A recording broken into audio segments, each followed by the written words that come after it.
used to think the house only felt safe when everyone was gone. When I was 8, I learned how quiet the hallway could be at 2 in the afternoon. Mom was at the hospital, Dad at the shop, Kia at school.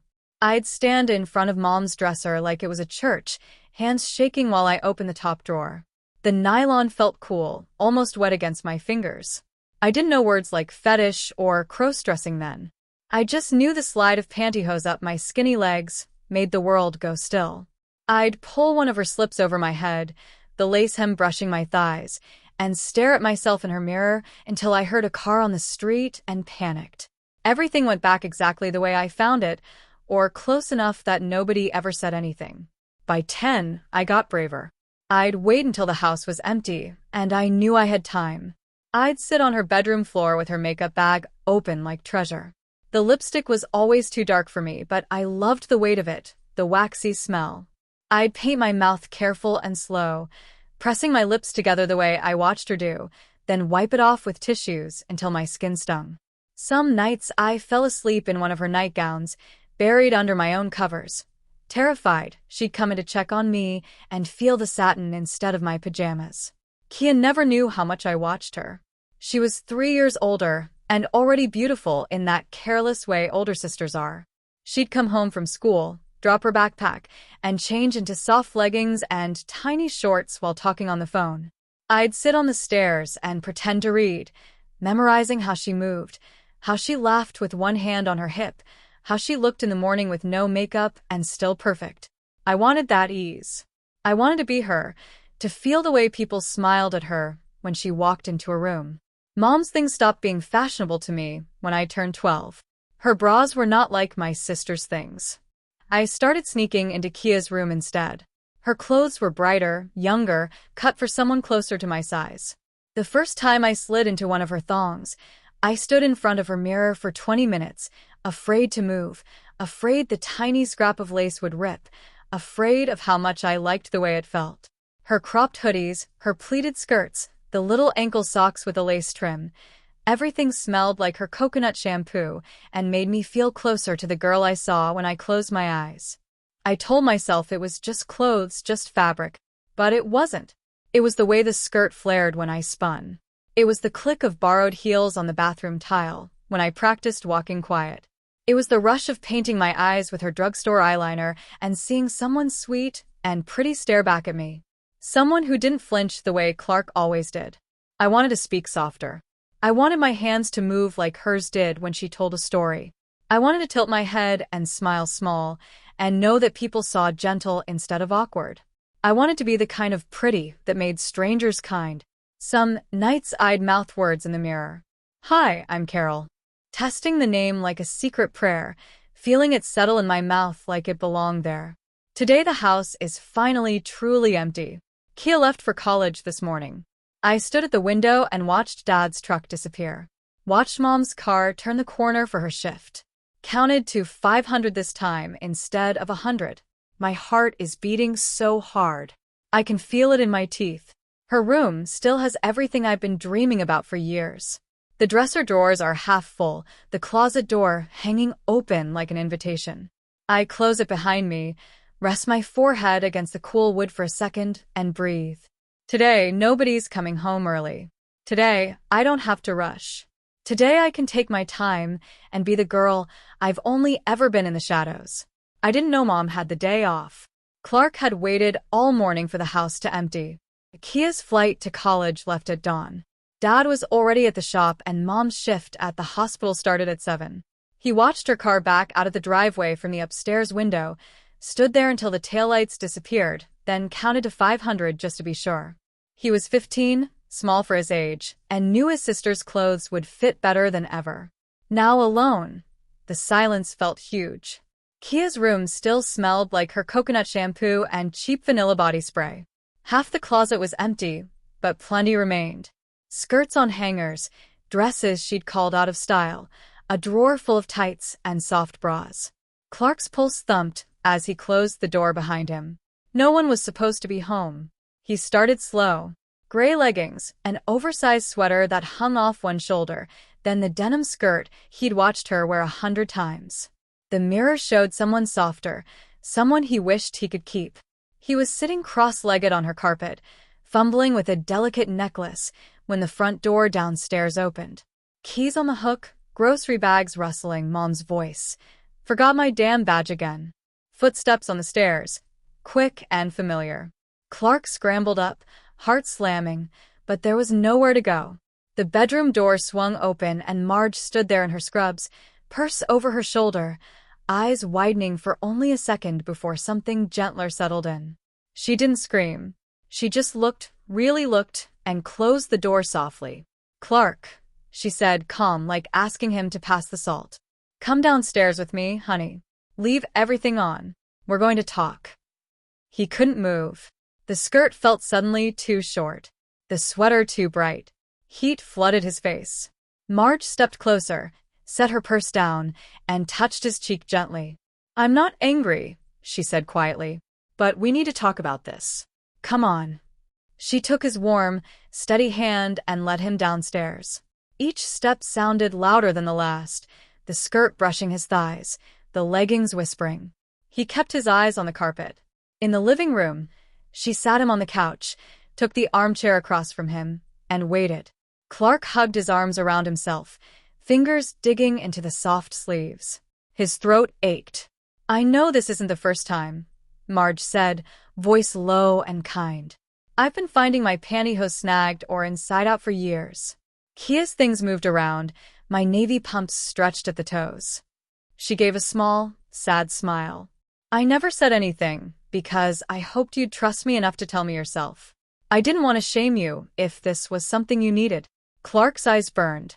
He stared at his knees, the way the denim skirt rode up when he sat. "Look at me, sweetheart." He did, barely. Tears blurred everything.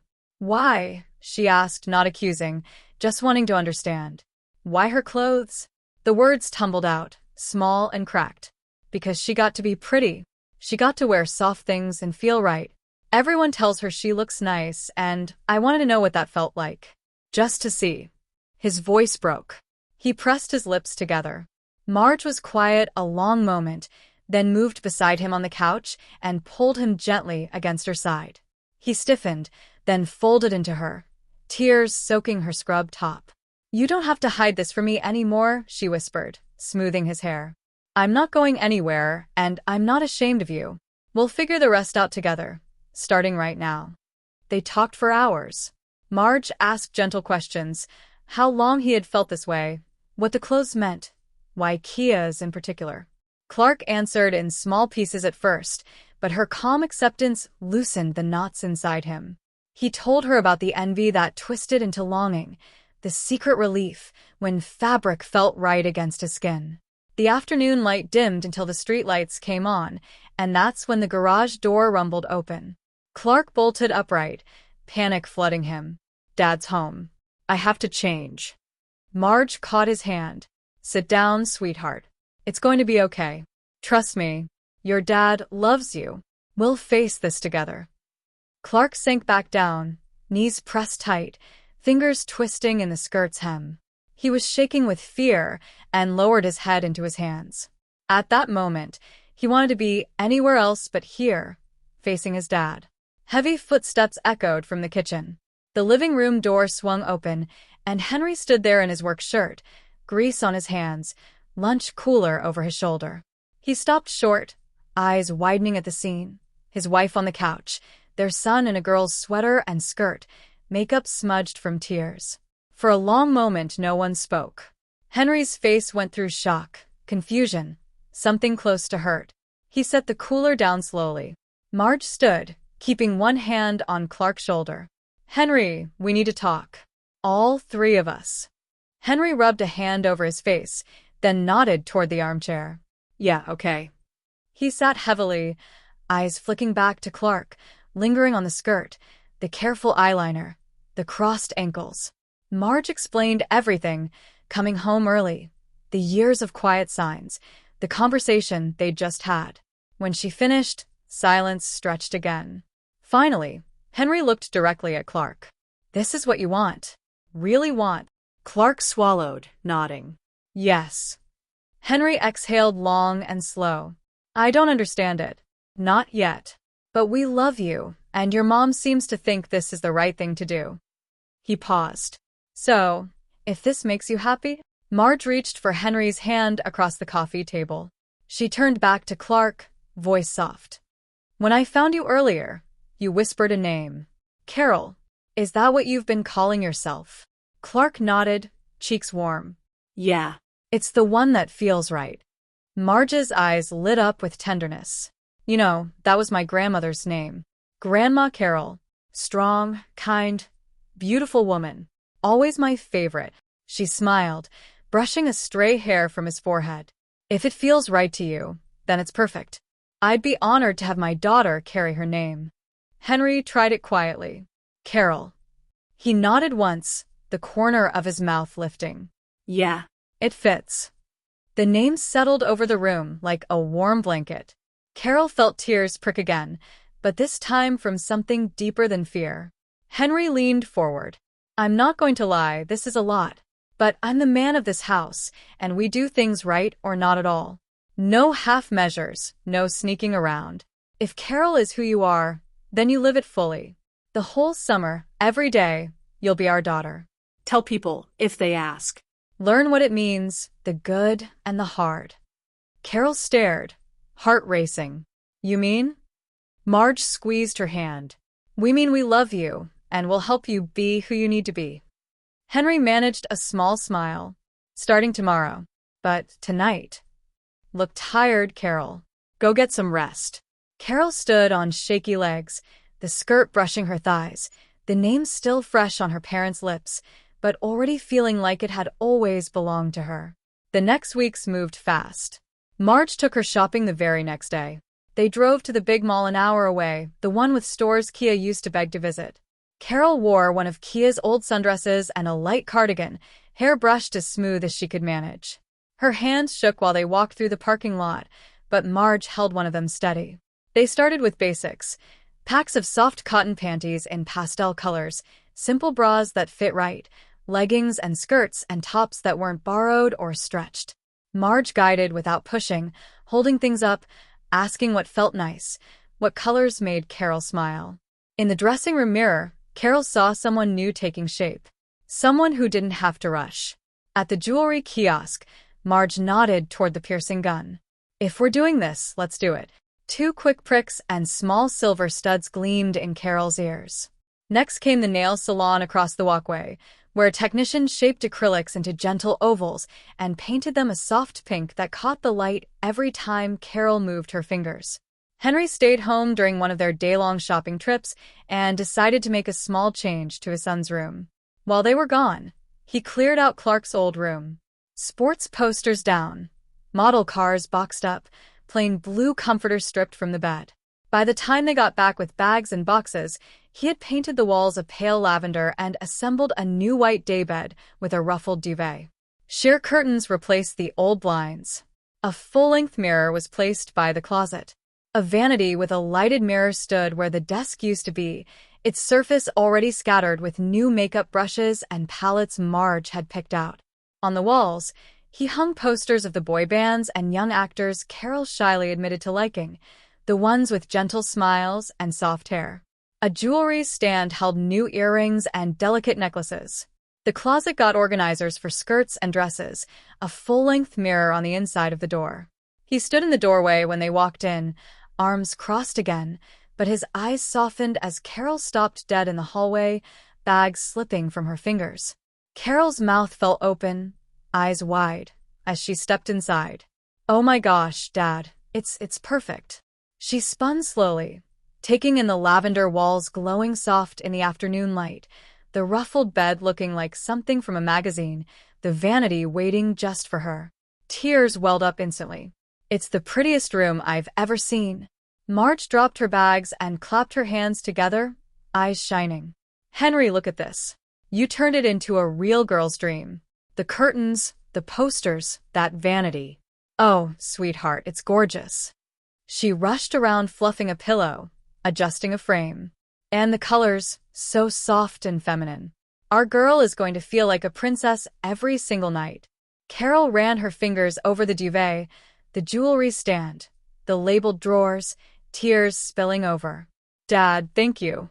It's beautiful. I love it. Henry shifted, a little embarrassed by the fuss, but his smile was genuine. Figured if you're going to dress like a girl, you need the full treatment. Carol launched herself at him, hugging tight, face pressed to his shirt. Marge joined in, wrapping arms around both of them, laughing through happy tears. You're amazing, Henry. The best husband and father a girl could wish for. After a second, his arms came around her, solid and careful. The rest of the summer filled in around the new rules. Marge enrolled her in a beginner makeup class at the department store counter on Saturday mornings, then ballet twice a week at the little studio downtown. Carol learned to stand taller, to move smoother, to hold her hands like the teacher showed her. Weekly salon visits became routine, a trim to shape the growing hair, subtle highlights that caught the light, eyebrows gently arched. Some days were hard. Friends texted confusion when Carol explained over careful phone calls. A cousin stared too long at a family barbecue until Henry quietly told him to mind his manners. But most days felt like breathing deeper than ever before. Evenings often found the three of them in the living room, Carol in soft pajamas or a nightgown, painting her nails while Marge flipped through magazines for hairstyle ideas, and Henry pretended to watch the game, but glanced over every few minutes to ask if she needed anything. Summer stretched ahead, full and new, and a little terrifying. But for the first time, Carol didn't feel like she was waiting for the other shoe to drop. She was already wearing both of them, and they fit just right. I never knew air could feel so different on skin. The first morning after Dad laid down the rules, I woke up in a new room. Lavender walls soft in the early light, ruffled duvet tangled around my legs. For a second, I forgot, then remembered everything at once. The summer stretched out in front of me like a gift I was terrified to unwrap. I lay there listening to the house wake up, Mom in the kitchen, Dad's heavy footsteps on the stairs, and felt my stomach flip with nerves and something warmer I didn't have a name for yet. Mom came in before I could even sit up, carrying a complete outfit she had laid out on the guest bed while I slept. She smiled soft and sure, like this was the most ordinary morning in the world. Up you go, sweetheart. Let's get you ready for the day. On the chair waited everything, chosen with care. A delicate set of pale blue lingerie, satin panties with a thin lace trim that whispered against my fingers when I touched them, a matching bra with just enough padding to give a gentle shape. Beside it lay sheer nude pantyhose, the kind with a subtle shimmer, folded neatly so the control top showed. A simple white dress hung over the back, sleeveless with a fitted bodice, and a skirt that flared out to mid-thigh, light cotton, perfect for the warm day ahead. On the floor sat low nude heels, only 2 inches, strappy, with thin ankle buckles. I changed in the bathroom, heart racing. The panties slid up smooth and cool, hugging in a way that made me shiver. The bra clasped easy in front now that Mom had shown me the trick. I sat on the edge of the tub to roll the pantyhose up my legs, feeling the nylon stretch and cling, smoothing every inch, turning my skin silky and even. The sensation was constant, gentle pressure.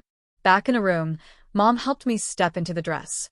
She pulled the zipper up my back slow and steady, the fabric settling against the lingerie underneath. Cool at first, then warming to my body. She fluffed my hair with her fingers, shaping it forward around my face to soften the edges, making it fall just right so I looked more passable, more like any other girl my age. Last, she tied a light silk scarf around my neck, pale pink with tiny whites, the ends draping soft over my collarbone. There, she said, turning me to the mirror. Beautiful. Getting dressed that first day took forever. But with Mom's help, it felt like a ritual instead of a risk. I stood in front of the closet afterward in the full outfit, fingers brushing hangers, still half afraid to believe everything was mine now. No sneaking. The dress moved with me, light and free. The pantyhose whispered with every shift. The heels gave just enough lift to change how I walked, how I held myself. Downstairs, Dad glanced up from his coffee. He took in the dress, the scarf, the painted nails, the careful makeup I'd practiced the night before, and nodded once. Morning, Carol. Just like that, no stumble over the name, no staring too long. He went back to his newspaper. But later, when Mom and I left for the mall again, he squeezed my shoulder on the way out, firm and steady. Have a good day, kiddo. It wasn't much, but it felt like armor. Walking through the parking lot in daylight was the hardest part at first. Every breeze lifted the hem of the dress, cool air slipping up my thighs over the sheer pantyhose. The nylon hugged my legs in a constant whisper, making me hyper-aware of every step, every shift of weight in the strappy heels. My heart pounded so loud, I was sure people in passing cars could hear it. I waited for stares, laughs, whispers. Some people did look, curious or surprised, but most just glanced and moved on. A woman at the mall entrance smiled like she thought I was any other teenage girl out with her mom. That small kindness almost undid me. The nail salon became our Saturday ritual. I'd sit in the massage chair next to Mom, dress tucked carefully under me, pantyhose gleaming under the bright lights while the technicians soaked off the old color and shaped the acrylics fresh. The warm water, the gentle filing, the soft brush of polish, all of it felt indulgent, intimate. Mom would chat with the ladies about shades and trends, calling me my daughter without hesitation. And I'd blush under the makeup but smile too. One afternoon, the technician asked if I wanted a little design, tiny white flowers on 2 nails, and I said yes before fear could stop me. Walking out with them glittering in the sunlight made me feel pretty in a way I'd only ever dreamed about. Friends were trickier. Jake and Tyler came by one afternoon, unannounced, bikes tossed on the lawn. I heard their voices from the porch and froze in the kitchen doorway, wearing a pleated skirt and a cropped sweater, toenails freshly painted from the night before. Mom gave me a gentle push. You can do this. I stepped outside, heart in my throat, and watched their faces cycle through confusion, shock, then careful neutrality. Jake recovered first. Hey, Carol. I nodded, explained as best I could, voice shaking. Tyler mostly stared at his shoes. They didn't stay long that day, but Jake texted later. Still the same dork who sucks at video games. That was enough for now. Family gatherings were worse and better. Aunt Linda hugged me too tight and said I looked adorable. Uncle Ray grunted and avoided eye contact until Dad quietly told him to knock it off. Cousins my age whispered, some mean, some curious, but Grandma just patted my hand and said, "You've always been a sweet child. Clothes don't change that." I cried in the bathroom after, happy tears for once. The lingerie was private magic. At night, I'd change into one of the soft camisole sets, satin cool against my chest, lace edging tickling my thighs. Or the days Mom let me wear stockings with garters under a longer skirt, the gentle tug at the clips every time I moved. Secret and thrilling. Heels took practice. The first pairs were low, but soon I could walk across the kitchen tile in strappy sandals without wobbling. Each click felt like claiming space. Me about leaving dishes in the sink. One evening, I caught him in the garage moving my old bike to make room for a new white one with a basket, the kind I'd stared at in the store window. He just shrugged when I thanked him, eyes on the wrench in his hand. Figured Carol might want something prettier. Fear still crept in at night. What about school in September? Would friends really stick around? Would people be cruel? But then morning would come, and I'd slip into another outfit, another layer of who I was becoming, and the happiness would rise up strong enough to push the fear back a little further each time. Some days, I felt like I was floating. The breeze under a skirt, the shine of gloss on my lips, the way Mom braided my growing hair while we watched movies. Dad asking if I needed anything from the store, like it was the most normal thing in the world. This was only summer, only borrowed time. But for the first time, I could imagine a future where the girl in the mirror didn't have to disappear. When September came, I wanted to believe she could stay. The chores started the week after the mall trips settled into routine. Mom sat me down one evening after dinner, a handwritten list on the kitchen table. Dad nodded along from his chair. If you're living as our daughter this summer, Mom said gently, then you'll take on the kinds of things a daughter your age would help with. Vacuuming, dusting, laundry, ironing, changing sheets, keeping bathrooms tidy, all while dressed like any teenage girl at home. Shorts and a tank or a sundress, hair tied back, maybe a little makeup. I stared at the list, cheeks warm. Part of me squirmed at the old-fashioned idea, but another part felt a quiet flutter of belonging. These were things Kia used to complain about. Now they were mine. The first mornings alone felt endless. Mom and Dad gone. I'd stand in the laundry room in soft cotton shorts, a pale green camisole, and low-heeled slides that clicked on the tile. Loading the washer, measuring detergent, separating colors, the damp fabric cool against my fingers. Folding later was harder, but I liked the rhythm, the clean smell filling the house. Grandma started coming over 3 times a week, arriving with cookies or peaches, hugging me tight and calling me sweetheart like always. Only now it landed differently.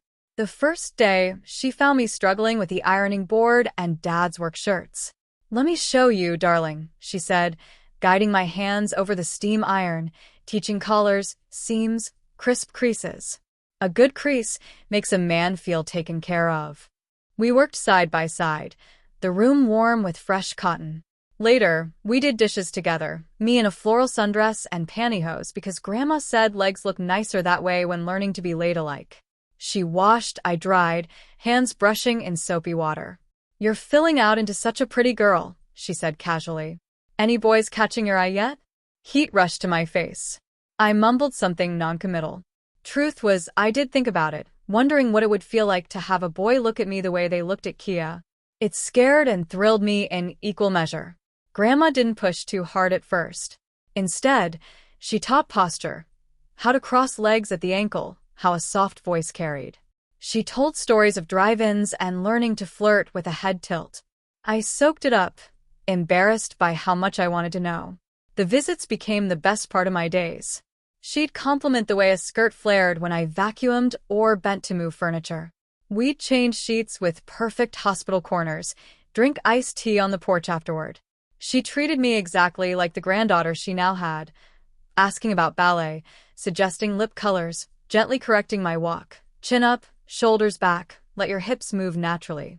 At first, her questions about boys or how I felt as a girl made me shrink inside. I'd stammer, look away, but Grandma never judged. She just waited until I started answering honestly. Yes, I loved the swish of skirts. Yes, sometimes I imagined a boy holding my hand. Yes, being Carol made me happier than I'd ever been. By mid-August, I waited for her car like it was Christmas. I'd have cookies baking or a new outfit to twirl in. "Look what Mom got me," a pleated tennis skirt or strappy sandals.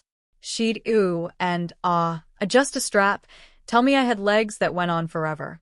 One Thursday, we stood at the sink after lunch. Me in a light blue sundress with thin straps, pantyhose gleaming.